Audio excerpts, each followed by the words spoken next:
किसी ने सच ही कहा है कि लहरों से डरकर नौका पार नहीं होती और मेहनत करने वालों की कभी हार नहीं होती। पंखों से कुछ नहीं होता दोस्तों, हौसलों में उड़ान होती है। और इसी कहावत को सिद्ध करती है आईएएस अधिकारी एसडीएम साहिबा प्रियंका बिश्नोई की शॉर्ट इंस्पायरिंग स्टोरी। नमस्कार दोस्तों, आज के इस वीडियो में हम जानेंगे संघर्ष और सफलता की एक अनोखी कहानी के बारे में।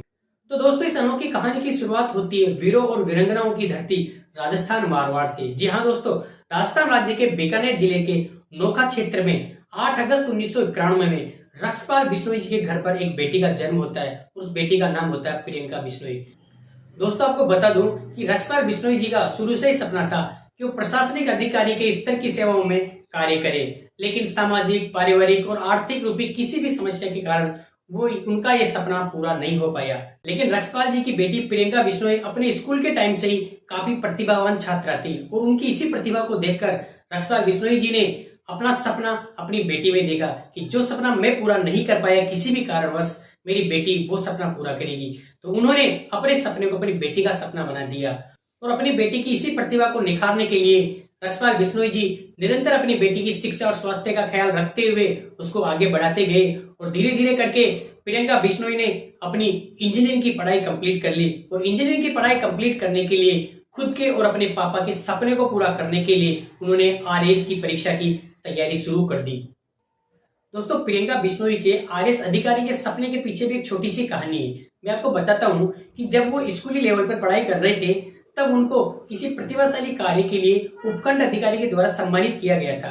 तो जब उन्होंने इस सम्मान के दौरान उन्होंने ऑब्जर्व किया उपखंड अधिकारी के रुतबे को, उनकी पावर को, उनके सम्मान को, तो तभी उन्होंने डिसाइड कर लिया था कि एक दिन मुझे भी इसी रुतबे से, इसी पावर से और इसी सम्मान से ये उपलब्धि हासिल करनी है। तो ये भी एक उनके सपने के पीछे की बैकग्राउंड स्टोरी है। और दोस्तों, अपने इसी बड़े सपने को पूरा करने के लिए प्रियंका बिश्नोई दृढ़ संकल्प और इच्छा शक्ति के साथ अपने आरएएस की तैयारी में जुट गई और साल 2013 में राजस्थान में 77वें रैंक के साथ उन्होंने आरएएस की परीक्षा पास की।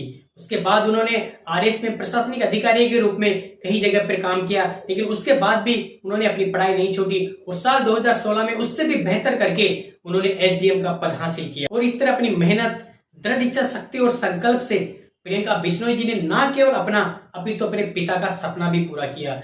जी हाँ दोस्तों, अपने लक्ष्य की प्राप्ति के बाद प्रियंका बिश्नोई जी ने अपना गृहस्थी जीवन जीने का फैसला किया और साल 2017 में उन्होंने विक्रम सिंह जी के साथ, जो कि जोधपुर के फलोदी एरिया के रहने वाले हैं, वहां पर उन्होंने अपनी शादी करी।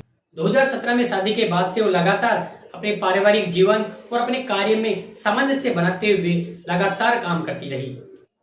अब अगर शॉर्ट में प्रियंका बिश्नोई जी की कुछ उपलब्धियों की अगर बात करें तो दोस्तों, इसमें सबसे पहली और सबसे बड़ी उपलब्धि तो उनकी यही थी कि उन्होंने न केवल अपना बल्कि अपने साथ साथ अपने पिता का सपना भी पूरा किया।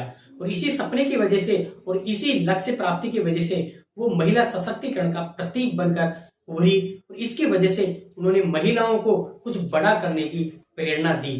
उनकी दूसरी उपलब्धि जो मैं मानता हूँ कि इंजीनियरिंग की पढ़ाई कंप्लीट करने के बाद उन्होंने बहुत ही शॉर्ट टाइम में अपना प्री एग्जाम घर बैठे पास किया 2013 में और मेंस भी क्रैक किया। उसके बाद भी वो रुकी नहीं और कंटिन्यू पढ़ाई करती रही और 2016 में कुछ हाई रैंक लाकर एसडीएम का पद भी उन्होंने प्राप्त किया।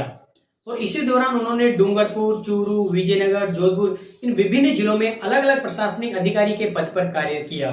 अब अगर उनकी तीसरी उपलब्धि की बात करें तो बहुत ही कम समय अंतराल के कार्यकाल में उन्हें 15 अगस्त 2024 को उत्कृष्ट कार्य के लिए भी सम्मानित किया जा चुका है। दोस्तों, आपको बता दूं कि प्रियंका बिश्नोई जी न केवल एक अच्छी प्रशासनिक अधिकारी थी बल्कि वो एक बहुत अच्छी समाज सेविका भी थी और अपना एक अलग ही पहचान बनाया था उन्होंने समाज सेवा के कार्यों को करके भी। प्रियंका बिश्नोई जी का व्यक्तिगत जीवन समाज में आदर्श के रूप में देखा जाता है क्योंकि वह वर्क बैलेंस लाइफ यानी कि अपने कार्य क्षेत्र के साथ साथ पारिवारिक जीवन में एक सामंजस्य बनाकर चलती थी। आपको बता दूं दोस्तों, पिछले कुछ समय से पेट की बीमारी के कारण प्रियंका बिश्नोई जी का इलाज जोधपुर के वसुंधरा हॉस्पिटल में, वहीं अहमदाबाद के सिम्स हॉस्पिटल में चल रहा था। वो कहते हैं ना दोस्तों कि चाहे कोई भी कितनी बड़ी उपलब्धि हासिल कर लो, लेकिन कुछ न कुछ चीजें ऐसी होती है हमारी लाइफ में जिनका हमारे ऊपर कोई कंट्रोल नहीं होता है, या बोले तो हम उनको कंट्रोल नहीं कर सकते। और कुछ ऐसा ही हुआ प्रियंका बिश्नोई जी के साथ भी, जिन्होंने अपने दृढ़ संकल्प, अपनी मेहनत, अपने त्याग और समर्पण से न केवल अपना सपना पूरा किया था बल्कि अपने पिता का भी सपना पूरा किया था।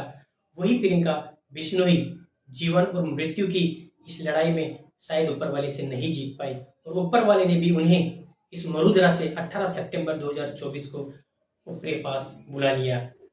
ऊपर वाले ने एक अच्छे व्यक्तित्व को तो अपने पास बुला लिया, लेकिन मारवाड़ की धरती को उन्होंने सुना कर दिया। एसडीएम साहिबा प्रियंका बिश्नोई जी तो इस दुनिया में नहीं रही, लेकिन उनके द्वारा की गई मेहनत, उनका त्याग, उनका समर्पण, उनकी दृढ़ इच्छा शक्ति और कुछ पाने की जुनून और जज्बा हम लोगों के लिए प्रेरणा का स्रोत बन गया है। एक आरएस अधिकारी के रूप में किए गए उत्कृष्ट कार्य और सामाजिक कार्यों के लिए पूरे समाज में और क्षेत्र में उनके लिए मान, सम्मान और प्यार हमेशा रहेगा। आई होप संघर्ष और सफलता की असीम गाथा आपके लिए प्रेरणादायी रहेगी। तो इस प्रेरणादायी कहानी को आप अपने परिवार और समाज के साथ शेयर जरूर करें। आपका बहुत बहुत धन्यवाद।